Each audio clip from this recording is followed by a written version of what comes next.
Hello friends, welcome again to my YouTube channel. आज के इस वीडियो में हम डिस्कस करेंगे बिजनेस स्टडीज के कुछ इंपॉर्टेंट क्वेश्चंस के बारे में from chapter 1 that is nature and significance of management. Important questions discuss करने से पहले आपको बता दें कि ये इंपॉर्टेंट क्वेश्चंस की एक प्रॉपर सीरीज होने वाली है जिसमें बिजनेस स्टडीज के सारे ही चैप्टर के इंपॉर्टेंट क्वेश्चंस कवर किए जाएंगे। इंपॉर्टेंट क्वेश्चंस को कवर करने के लिए हमने क्वेश्चंस को कुछ कैटेगरीज वाइज डिवाइड कर दिया है। MCQs, true false, fill ups, very short questions, short questions, long questions and case based questions. ये पर्टिकुलर कैटेगरीज हैं जिसके अकॉर्डिंग हमने हमारे क्वेश्चंस को डिवाइड किया है। आज के इस फर्स्ट एपिसोड में nature and significance of management के हम एमसीक्यूज डिस्कस करने वाले हैं। ये हमारे पास फर्स्ट चैप्टर के कुछ टॉपिक्स हैं।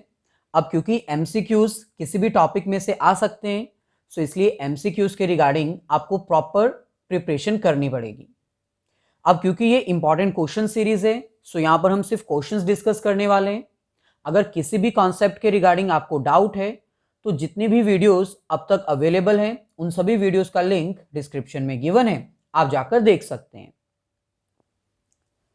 Nature and significance of management के फर्स्ट टॉपिक में हमारे पास आता है मैनेजमेंट।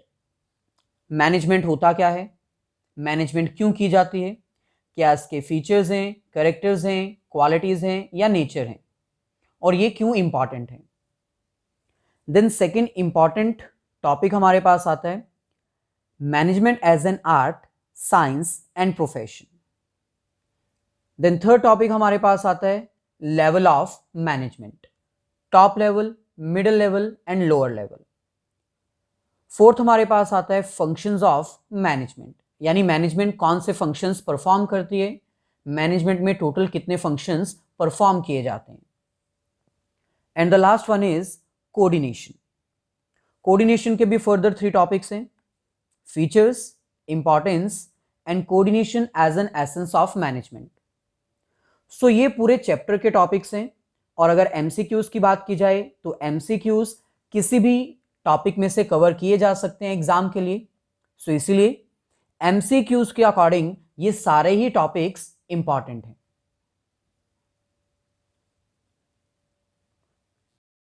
कि अगर अब तक आपने मेरी अनअकैडमी की प्रोफाइल को फॉलो नहीं किया है तो लिंक आपको डिस्क्रिप्शन में गिवन है। अनअकैडमी की प्रोफाइल को फॉलो कर दीजिए क्योंकि वहां पर भी आपके लिए कुछ प्लस और स्पेशल क्लासेस कंडक्ट की जाती हैं ताकि आपका सारा ही सिलेबस कंप्लीट हो जाए। इसके साथ ही आपको एक इंपॉर्टेंट फीचर बता देना चाहते हैं जो कि अनअकैडमी की तरफ से प्रोवाइड किया जा रहा है सभी स्टूडेंट्स को, और ये बिल्कुल फ्री ऑफ कॉस्ट है। Ask a doubt. अगर किसी भी टॉपिक में आपको कोई भी डाउट है तो आप पूछ सकते हो। डाउट्स डिस्कस करने के लिए बस आपको सबसे पहले अनअकैडमी का लर्नर्स ऐप डाउनलोड करना है। ऐप डाउनलोड करने के बाद आपने अपना गोल सेट कर लेना है कि आप कौन सी क्लास के रिगार्डिंग अपने डाउट्स डिस्कस करना चाहते हैं और क्या आपकी स्ट्रीम है। इसके बाद आपको ये कुछ स्टेप्स फॉलो करने हैं जो कि आपकी स्क्रीन पर विजिबल हैं।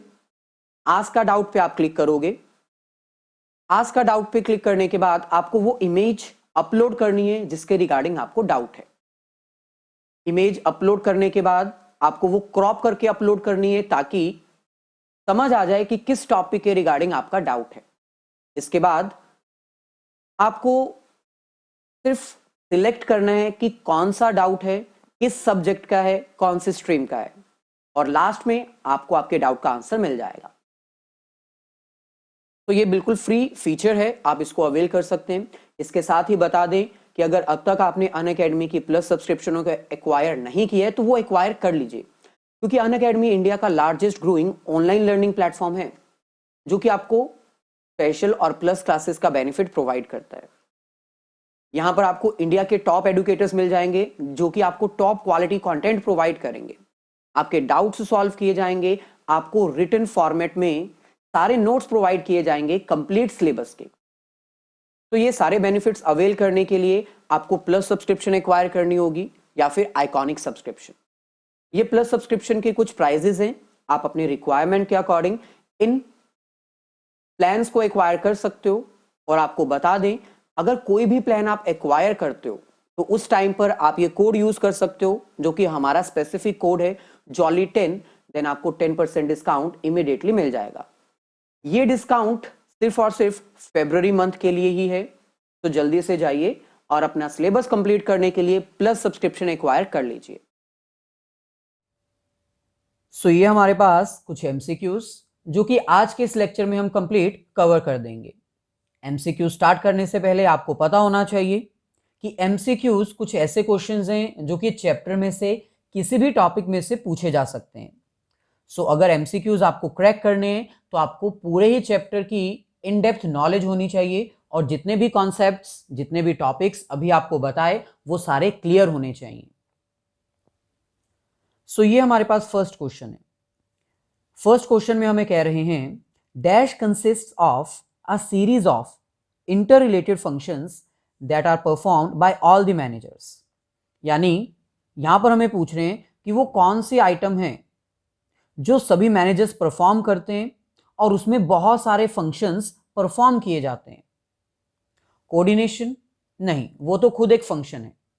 मैनेजमेंट, यस, मैनेजमेंट ही वो एक ऐसी आइटम है जिसमें बहुत सारे इंटर रिलेटेड फंक्शंस परफॉर्म किए जाते हैं और ये हर एक मैनेजर परफॉर्म करता है। मैनेजमेंट में planning, organising, staffing, directing and controlling, ये सारे फंक्शंस होते हैं। यानी फर्स्ट एमसीक्यूज का आंसर क्या होना चाहिए? मैनेजमेंट। चलिए, ऐसे ही सेकंड क्वेश्चन हमारे पास है, it is concern with doing the right task, completing activity and achieving goals. वो कौन सी आइटम है जो ये बताती है कि समय पर टास्क कंप्लीट करना चाहिए और अपने ऑब्जेक्टिव्स भी अचीव करने चाहिए? एफिशिएंसी, इफेक्टिवनेस, ऑप्टिमम यूटिलाइजेशन या फिर प्रॉफिट मैक्सिमाइजेशन। सो अगर यहां पर कंसीडर किया जाए तो ये दोनों पॉइंट्स फोकस कर सकते हैं हम, एफिशिएंसी एंड इफेक्टिवनेस। एफिशिएंसी का मतलब क्या होता है? With least wastage of resources. और इफेक्टिवनेस का मतलब क्या होता है? Timely completer of a work. अब यहां पर हमें क्या पूछा गया? It is concern with doing the right task, completing activity, यानी सही समय पे अपना टास्क कंप्लीट कर लेना, एक्टिविटीज कंप्लीट कर लेना और गोल्स को अचीव कर लेना। यानी रिसोर्सेज की बात यहां पर नहीं की गई है। इसका मतलब सेकंड ऑप्शन करेक्ट है, क्योंकि इफेक्टिवनेस ही वो फीचर है जो एक्सप्लेन करता है कि टाइमली हमें अपना वर्क कंप्लीट करना चाहिए।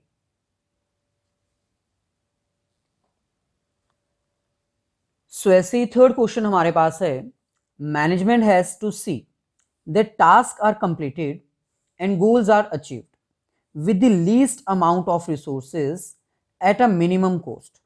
Identify the two related concept of management. So ये पैरा को रीड करके आपने आइडेंटिफाई करना है कि मैनेजमेंट का कौन सा कॉन्सेप्ट यहां पर हाईलाइट किया गया है। सो अगर हम इसको एक बार दोबारा रीड आउट करें तो यहां पर हमें कह रहे हैं management has to see that task are completed and goals are achieved. यानी मैनेजमेंट को ये देखना होता है कि जो भी टास्क दिया गया वो कंप्लीट हो चुका है, जो भी गोल्स दिए गए हैं वो अचीव हो चुके हैं with least amount of resources. यानी वेस्टेज भी ज्यादा नहीं होनी चाहिए और कॉस्ट भी ज्यादा नहीं आनी चाहिए। सो वो कौन से कॉन्सेप्ट्स हैं मैनेजमेंट के जो हमें ये कहते हैं कि टाइमली वर्क कंप्लीट होना चाहिए और रिसोर्सेज भी वेस्ट नहीं होने चाहिए? That is again B, efficiency and effectiveness. So questions को आप देख सकते हो कि डायरेक्टली क्वेश्चंस नहीं पूछे जाएंगे, इनडायरेक्ट वे में क्वेश्चंस पूछे गए। पैरा दिया गया, पैरा को आइडेंटिफाई करके एनालाइज करके बताना होगा कि कौन सा आंसर सही है। नेक्स्ट क्वेश्चन हमारे पास है question number 4, successful organisations do not achieve their goals by chance but by following a deliberate process called. यानी जो सक्सेसफुल ऑर्गेनाइजेशंस होती हैं वो बाय चांस अपना गोल अचीव नहीं करती हैं, उनको एक प्रोसेस फॉलो करना होता है जिसके थ्रू वो अपने ऑब्जेक्टिव्स अचीव कर पाते हैं। सो वो कौन सा प्रोसेस है? ऑब्वियसली मैनेजमेंट, क्योंकि इफेक्टिवनेस, एफिशिएंसी एंड कोऑर्डिनेशन ये मैनेजमेंट के कॉन्सेप्ट्स हैं, प्रोसेस नहीं है। चारों में से प्रोसेस कौन सा है? सिर्फ मैनेजमेंट। सो इसका करेक्ट ऑप्शन क्या होगा? D. Question number 5, management unites the effort of different individuals in the organization toward achieving common goals. Identify the character of management. अब बेसिक कॉन्सेप्ट के बाद नेक्स्ट क्वेश्चंस हमारे पास कौन से आ रहे हैं? Characters of management. आपको एक पर्टिकुलर हाईलाइटेड पॉइंट्स दिए गए हैं जिसको रीड आउट करके आपको आइडेंटिफाई करना है कि मैनेजमेंट का कौन सा कैरेक्टर यहां पर हाईलाइट किया गया है। यानी एग्जाम की प्रिपरेशन करने के लिए आप ये नहीं कह सकते कि मैनेजमेंट के अगर 7 कैरेक्टर्स हैं तो मैं कोई 4 कर लेता हूं, क्योंकि कोई भी कैरेक्टर हाईलाइट करके आपसे पूछा जा सकता है। सो यहां पर हमें कह रहे हैं management unites the effort of different individuals, यानी मैनेजमेंट एक ऐसा टास्क है जो डिफरेंट इंडिविजुअल्स के एफर्ट्स को क्लब कर देता है, कंबाइन कर देता है, ताकि पूरी ही ऑर्गेनाइजेशंस के गोल्स को अचीव किया जा सके। So management is a group activity, management is intangible force, management is goal oriented process, या फिर मैनेजमेंट इज परवेसिव। सो यहां पर देखा जाए तो ग्रुप एफर्ट्स की बात की गई है, ग्रुप एक्टिविटी की बात की गई है, यानी इसका करेक्ट ऑप्शन होना चाहिए ऑप्शन ए। सो चलिए ऐसे ही 6th क्वेश्चन हमारे पास है, management must get task accomplished through people by making their strength effective and their weakness irrelevant. Identify the concept of management.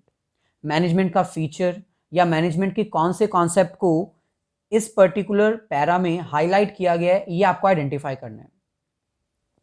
Management is multi dimensional, management of work, management of people, या फिर management of operation. सो यहां पर अगर consider किया जाए management must get task accomplished, मतलब management को अपना वर्क जो है वो कंप्लीट करवाना होता है, यानी हो सकता है मैनेजमेंट ऑफ अ वर्क के बारे में कहा गया हो। आगे रीड करते हैं, through people by making their strength effective and their weakness irrelevant. लेकिन यहां पर मैनेजमेंट ऑफ पीपल की बात भी कही की गई है, यानी मैनेजमेंट ऑफ वर्क या फिर मैनेजमेंट ऑफ पीपल, इन दोनों में से कोई एक हो सकता है। ऑपरेशंस की बात नहीं की गई है तो ये कैंसल आउट हो गया। मल्टी डायमेंशनल मेन हेडिंग है, ये भी कैंसल आउट हो गया। अगर इस कॉन्सेप्ट को कंसीडर किया जाए तो यहां पर देयर यानी पर्संस की बात की गई है, पीपल की, by making their strength effective and their weakness irrelevant, यानी यहां पर मेन फोकस पीपल्स के ऊपर किया गया है, management of people. 7th question, Domino's pizzas keep introducing new variety of pizza in menu. Which character of management is highlighted? यहां पर हमें कह रहे हैं जो डोमिनोज पिज्जा वाले हैं वो न्यू वैरायटीज के पिज्जा अपने मेन्यू में इंट्रोड्यूस करते रहते हैं, एड अप करते रहते हैं, according to the requirement, according to the customers taste preference. तो बताइए ये मैनेजमेंट का कौन सा कैरेक्टर है? Management is continuous process, management is goal oriented process, management is dynamic function, या फिर नन ऑफ दिस। बेसिकली यहां पर न्यू इंट्रोडक्शन ऑफ पिज्जा की बात की गई है, इसका मतलब कस्टमर्स की रिक्वायरमेंट के अकॉर्डिंग मैनेजमेंट को चेंज करना पड़ता है। It means management is dynamic function. 8th question, Radhika is engaged in manufacturing earthen coolers by using environmentally friendly methods of production. Which management objective is discussed? अब management के objectives के regarding आपको question पूछा गया है। Management के 3 ही objective हैं, organisational objective, social objective and personal objective, और तीनों ही आपको यहां पर ऑप्शन में दिए गए हैं। सो राधिका जो है वो कूलर्स मैन्युफैक्चर करना चाहती हैं जो कि इन्वायरमेंट फ्रेंडली है, यानी वो सोसाइटी को बेनिफिट प्रोवाइड करना चाहती हैं। सो कौन सा ऑब्जेक्टिव यहां पर डिस्कस किया गया है? Social objective.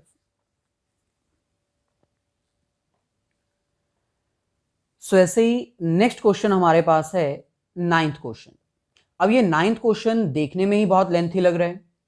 ये क्वेश्चन कुछ केस बेस्ड क्वेश्चन लग रहा है। सो जब ऐसे क्वेश्चंस एमसीक्यूज की फॉर्म में आते हैं तो सबसे पहले आपको लास्ट लाइन रीड आउट कर लेनी है कि क्वेश्चन किस टॉपिक में से है, ताकि आपको ये क्वेश्चन बार बार रीड करके टाइम वेस्ट ना करना पड़े।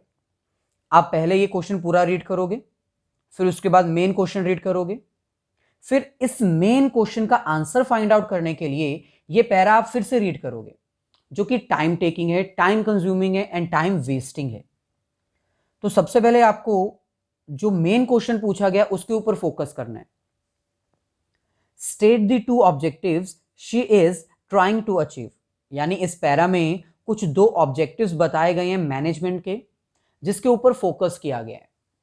सो अब आपके माइंड में क्लैरिटी हो चुकी है कि क्वेश्चन ऑब्जेक्टिव्स में से आया है, और आप रफ में लिख सकते हो कि 3 ही ऑब्जेक्टिव होते हैं, ऑर्गेनाइजेशनल, सोशल एंड पर्सनल। इनमें से कोई दो ऑब्जेक्टिव यहां पर डिस्कस किए गए हैं। तो अब आपका फोकस कंसंट्रेट हो चुका है। अब आप इस क्वेश्चन को रीड आउट करते हुए इजीली आंसर फाइंड आउट कर सकते हैं और टाइम भी वेस्ट नहीं होगा। सो यहां पर हमें कह रहे हैं Ankita has started a new business of providing organic vegetables and fruits. Although she is not having many competitors, but still she is trying to offer goods at minimum price. अब यहां पर हमें क्या कह रहे हैं कि अंकिता ने एक न्यू बिजनेस स्टार्ट किया है ऑर्गेनिक वेजिटेबल्स का और फ्रूट्स का। हालांकि मार्केट में ज्यादा कॉम्पिटिटर्स नहीं है, लेकिन फिर भी वो कम प्राइस पे अपने प्रोडक्ट्स सेल करना चाहती है, so that she is able to survive in the market। लेकिन वो सस्ते में क्यों अपने प्रोडक्ट सेल करना चाहती है? ताकि वो मार्केट में सरवाइव करे। मार्केट में सरवाइव करना, फिर धीरे धीरे प्रॉफिट अर्न करना, फिर धीरे धीरे मार्केट में ग्रो करना, ये मैनेजमेंट का ऑब्जेक्टिव है। किस चीज का ऑब्जेक्टिव? ऑर्गेनाइजेशनल, पर्सनल या सोशल? ऑब्वियसली ये एक ऑर्गेनाइजेशनल ऑब्जेक्टिव है, यानी फर्स्ट ऑब्जेक्टिव हमें मिल चुका है जो कि है सर्वाइवल, और ये किसके रिगार्डिंग है? Organisational objective. फर्दर रीड करते हैं। अभी हमें एक और ऑब्जेक्टिव आइडेंटिफाई करना है।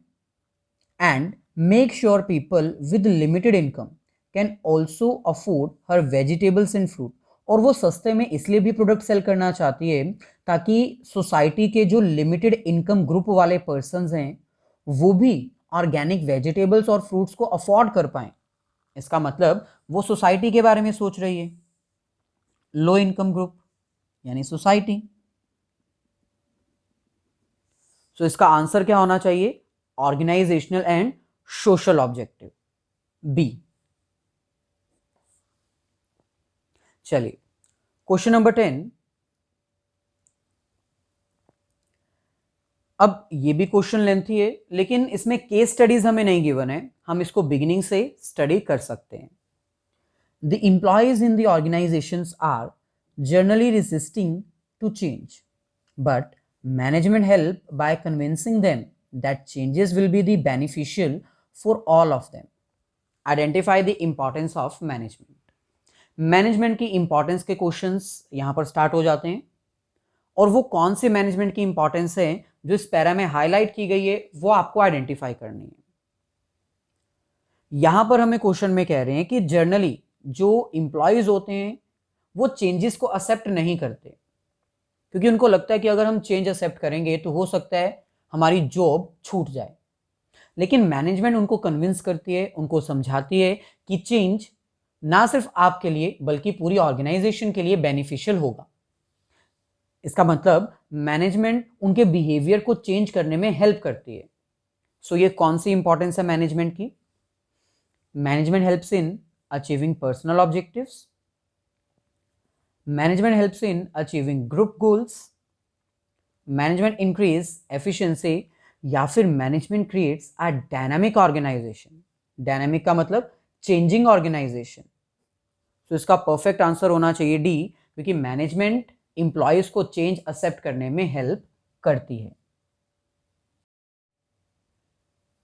सो ऐसे ही 11th क्वेश्चन हमारे पास है, management try to reduce the cost and improve productivity with minimum wastage of resources, identify the importance of management.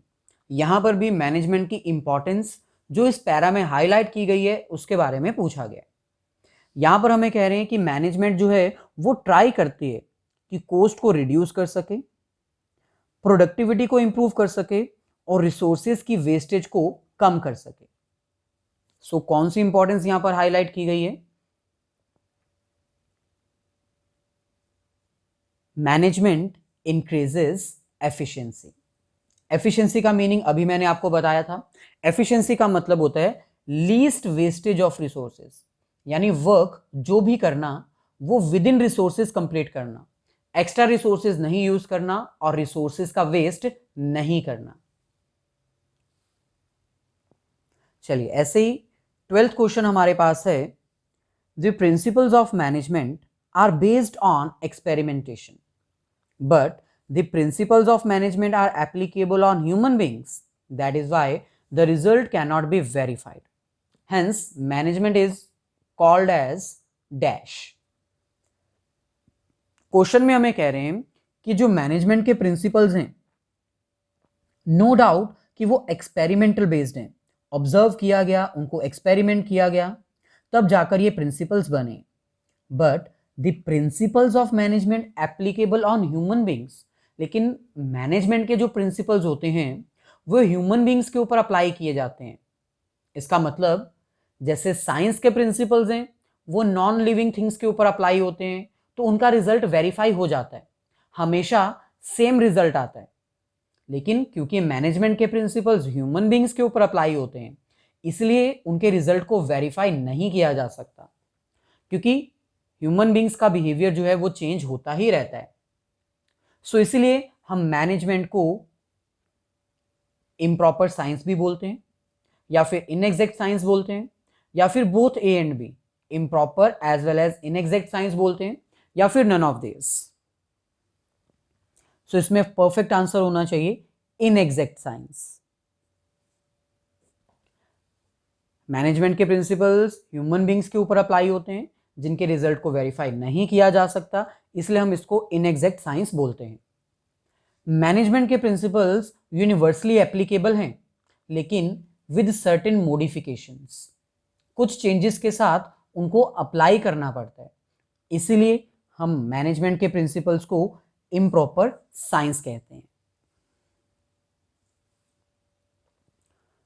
Next question, question number 13, in order to become a lawyer one has to register himself as a member of bar council of India, which feature of profession being revealed। so यहां पर अब feature of profession के बारे में question पूछा गया है। यहां पर हमें कह रहे हैं कि लॉयर बनने के लिए आपको एक इंस्टीट्यूट है बार काउंसिल ऑफ इंडिया, उसके साथ रजिस्टर्ड करना पड़ता है। तो बताइए ये कौन सा फीचर ऑफ प्रोफेशन हाईलाइट किया गया है? Restricted entry, ethical code of conduct, service motive या फिर प्रेजेंस ऑफ प्रोफेशनल एसोसिएशन। यहां पर प्रेजेंस ऑफ प्रोफेशनल एसोसिएशन के पॉइंट को हाईलाइट किया गया है क्योंकि किसी भी प्रोफेशन में एंटर करने से पहले एग्जाम्स दिए जाते हैं, एंट्री रिस्ट्रिक्टेड होती है, कोड ऑफ कंडक्ट फॉलो करना पड़ता है, लेकिन आफ्टरवर्ड्स आपको एक प्रोफेशनल एसोसिएशन में रजिस्टर्ड भी करना पड़ता है। सो ऐसे ही 14th क्वेश्चन हमारे पास है, state the common feature of science, art and profession which is present in management also. So management के वो कौन से फीचर्स हैं जो साइंस, आर्ट और प्रोफेशन तीनों में अवेलेबल हैं? Systematic body of knowledge, based on practice and creativity, use of ethical code, या फिर लास्ट वन यूनिवर्सल वैलिडिटी। अगर हम डिस्कस करें तो मैनेजमेंट का ये जो फर्स्ट फीचर है सिस्टमैटिक बॉडी ऑफ नॉलेज, ये साइंस, आर्ट और प्रोफेशन तीनों में अवेलेबल है। साइंस भी एक सिस्टमैटिक बॉडी ऑफ नॉलेज है, आर्ट भी और प्रोफेशन भी एक सिस्टमैटिक बॉडी ऑफ नॉलेज है। 15th question, which level of management is responsible for welfare and survival of the organization? अब नेक्स्ट टॉपिक हमारे पास आ चुका है level of management.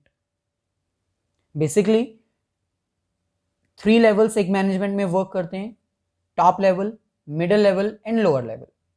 Top level management में जो हायर अथॉरिटीज होती हैं, मिडिल लेवल मैनेजमेंट में जो मैनेजर्स होते हैं डिफरेंट डिपार्टमेंट्स के, और जो लोअर लेवल मैनेजमेंट होती है उसमें जो सुपरवाइजर्स और सुपरिटेंडेंट होते हैं, जो फोरमैन वर्कर्स होते हैं, उनको काउंट किया जाता है। सो यहां पर आपसे पूछ रहे हैं कि वो कौन सा लेवल ऑफ मैनेजमेंट है जो पूरी ऑर्गेनाइजेशन के वेलफेयर और सर्वाइवल के लिए रिस्पॉन्सिबल होता है। ऑब्वियसली टॉप लेवल मैनेजमेंट, क्योंकि वेलफेयर और पूरी ऑर्गेनाइजेशन के सर्वाइवल के लिए उसी को डिसीजन लेने होते हैं।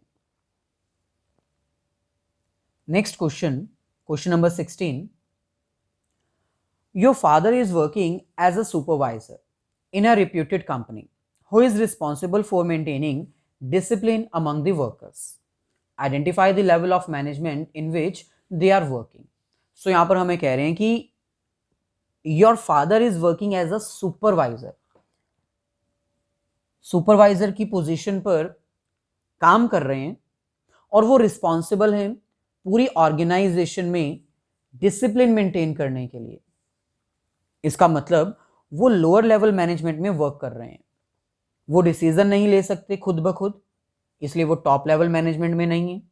वो मैनेजर नहीं है किसी भी डिपार्टमेंट के, इसलिए वो मिडिल लेवल मैनेजमेंट में भी नहीं है। वो सुपरवाइज कर रहे हैं, इसका मतलब वो लोअर लेवल मैनेजमेंट में वर्क कर रहे हैं।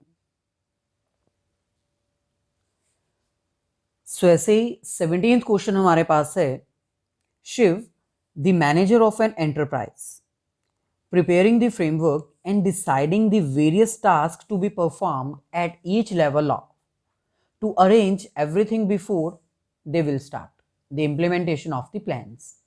Identify which function of management Shiv is performing. Basically अब next हमारे पास topic start हो चुका है, that is functions of management. Management में basically 5 functions perform किए जाते हैं: planning, organizing, staffing, directing and controlling. Coordination as an essence of management consider किया जा सकता है। सो ये पैरा रीड करने के बाद आपको आइडेंटिफाई करना है कि जो शिव है वो कौन सा फंक्शन परफॉर्म कर रहा है। बेसिकली यहां पर अगर फोकस किया जाए तो शिव जो कि मैनेजर है एंटरप्राइज का, वो ऑर्गेनाइजेशन का फ्रेमवर्क डिसाइड कर रहा है कि कौन कौन से टास्क परफॉर्म किए जाएंगे, कितने लेवल्स होंगे। इसका मतलब वो सब कुछ ऑर्गेनाइज कर रहा है। सो यहां पर हम सी ऑप्शन को टिक करेंगे, क्योंकि शिव जो है वो पूरी फ्रेमवर्क को प्रिपेयर कर रहा है, रेडी कर रहा है, इससे पहले कि काम स्टार्ट किया जा सके। Next question number 18, it bridges the gap between where we are and where we want to go. ये कॉमनली यूज्ड लाइन है और ये लाइन ऑब्वियसली प्लानिंग फंक्शन के लिए ही यूज की जाती है। प्लानिंग ही वो एक ऐसा फंक्शन है जो हमें बताता है कि आज हम कहां पर हैं और कहां पर हम पहुंचना चाहते हैं, यानी फ्यूचर के रिगार्डिंग एडवांस में डिसाइड करना is a function of management called as planning. Next question 19th हमारे पास है, इट एस्टेब्लिश रिपोर्टिंग रिलेशनशिप। वो कौन सा फंक्शन है मैनेजमेंट का जो वर्कर्स के बीच में रिलेशन एस्टेब्लिश करता है और बताता है कौन सुपीरियर है कौन सबऑर्डिनेट है, मतलब उनके बीच में एक रिलेशन एस्टेब्लिश करता है। इसमें मेजर प्रॉब्लम स्टूडेंट्स को आती है ऑर्गेनाइजिंग और डायरेक्टिंग में। कुछ स्टूडेंट्स इसको ऑर्गेनाइजिंग समझते हैं और कुछ डायरेक्टिंग। इसका परफेक्ट आंसर है ऑर्गेनाइजिंग। डायरेक्टिंग इसलिए नहीं क्योंकि इसमें तो वर्कर्स को मोटिवेट किया जाता है, रिलेशन तो पहले बन चुका है ऑर्गेनाइजिंग में, उसके बाद ही उनको मोटिवेट किया जाता है, कम्युनिकेट किया जाता है, सुपरवाइज किया जाता है। सो वो कौन सा फंक्शन है मैनेजमेंट का जो रिपोर्टिंग रिलेशन एस्टेब्लिश करता है? Organising.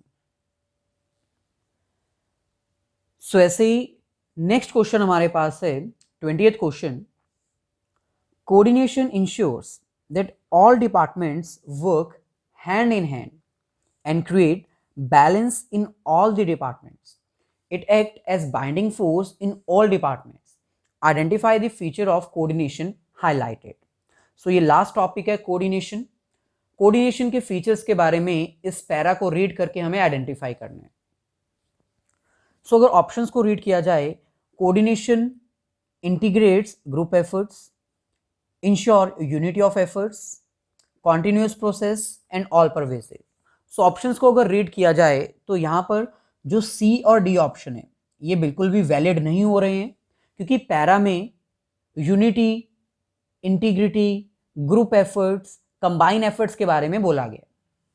Coordination ensure that all departments work hand in hand, सभी एक साथ मिलके काम करें, and create balance in all the departments. It act as a binding force, ये एक दूसरे को जोड़ती है। इसका मतलब इन दोनों में से कोई एक ऑप्शन होगा जो इस फीचर के बारे में डिफाइन कर रहा है। कोऑर्डिनेशन इंटीग्रेट्स ग्रुप एफर्ट्स, यानी कोऑर्डिनेशन करने से जितने भी इंडिविजुअल्स होते हैं वो इंटीग्रेट करते हैं, कंबाइन करते हैं। लेकिन यहां पर हमारे पास परफेक्ट आंसर क्या होना चाहिए? Option B, ensure unity of efforts, यानी यूनिटी ऑफ डायरेक्शन।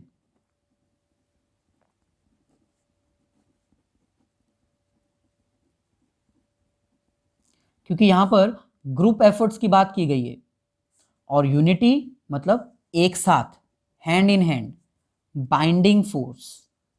सो इसका मतलब option B will be the perfect answer. So ये थी हमारी आज की वीडियो। अगर वीडियो अच्छी लगी है तो इसको लाइक कर दीजिए और अपने सभी फ्रेंड्स के साथ शेयर कर दीजिए।